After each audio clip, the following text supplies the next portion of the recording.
আমাদের নবী সাল্লাল্লাহু আলাইহি ওয়াসাল্লাম তার মেয়ে ফাতিমা রাদিয়াল্লাহু আনহাকে বলছেন, হে ফাতিমা, হে আমার কলিজার টুকরা মেয়ে, হে আমার কলিজার টুকরা মেয়ে, তুমি শোনো, পৃথিবীতে আমার কাছে যা চাওয়ার তুমি চেয়ে নাও, পরকালে আমি তোমার কোনো হেল্প করতে পারছি না।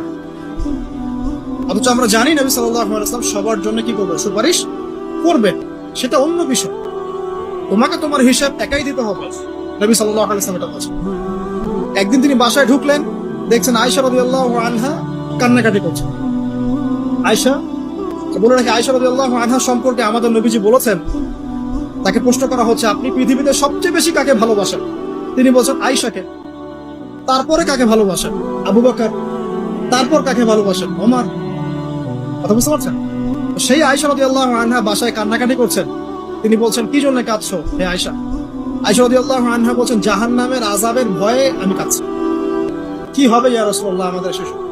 তখন আল্লাহর নবী তার স্ত্রীকে বলছেন, যাকে তিনি সবচেয়ে বেশি ভালোবাসেন, তাকে বলছেন, তিনটা ক্ষেত্র বা তিনটা জায়গা আছে যখন পৃথিবীর কোনো মানুষকে চিনতে পারবে না পরকালে, এমনকি আমিও তোমাকে চিনতে পারবো। সেটা কি?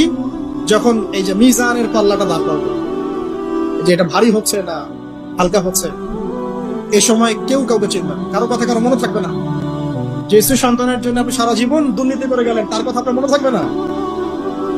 এমনকি যে স্ত্রীর কাছে আপনি অনেক প্রেমময় স্বামী, সেও আপনার কথা মনে রাখবেন যখন মিজানের পাল্লাটা উঁচু করা। দুই, যখন আমল নামা ছুড়ে দেওয়া হবে, আমল নামা এভাবে উন্মুক্ত করে ছুড়ে দেওয়া হবে, ইকরা কিতাবাক, তুমি আজকে তোমার কিতাব পড়ো, ওয়া কাফা বিনাফসিকা আল-ইয়াওমা আলাইকা হাসিবা, আজকে তুমি নিজেই তোমার নফসের হিসাব নেওয়ার জন্য যথেষ্ট।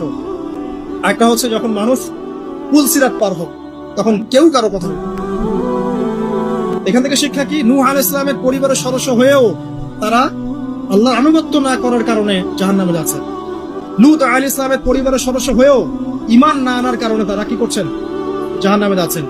আমাদের শিক্ষা হচ্ছে আমাদের পরিবারগুলোর, যে আমাদের এই বংশ, আমাদের এই যে টাকা পয়সা, স্ট্যাটাস, রং, বাড়ি গাড়ি, পলিটিক্যাল পদ, কোনো কিছুই আমাদেরকে আল্লাহর আযাব থেকে বাঁচাতে পারবে না যদি আমরা প্রকৃত মুসলিম মুমিন না হতে।